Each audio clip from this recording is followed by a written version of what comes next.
ಬಂಧುಗಳೇ, ಎಲ್ಲರಿಗೆ ಜೈವಿಂಗಳು. ಮೊನ್ನೆ ಆದಂತಹ ಘಟನೆ ನಾನು ಸಂಪೂರ್ಣ ವಿಷಾದಿಸುತ್ತೇನೆ. 20ನೇ ತಾರೀಕು ಹೋದ ತಿಂಗಳು ಮಾಲಾರ್ಪಣೆ ಮಾಡೋ ಹೊತ್ತಿನಾಗ ಸ್ವಲ್ಪ ಗಲಿಬಿಲಿಯಾಗಿದೆ. ಅಲ್ಲಿ ಭಾರಿ ಮಳೆ ಬೀಳ್ತಾ ಇತ್ತು.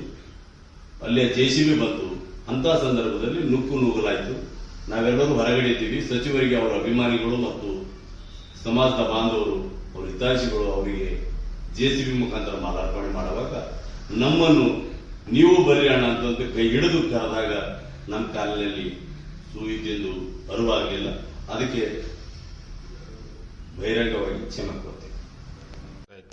ಸಮಾಜದ ಬಂಧುಗಳಲ್ಲಿ ಕಳಕಳಿ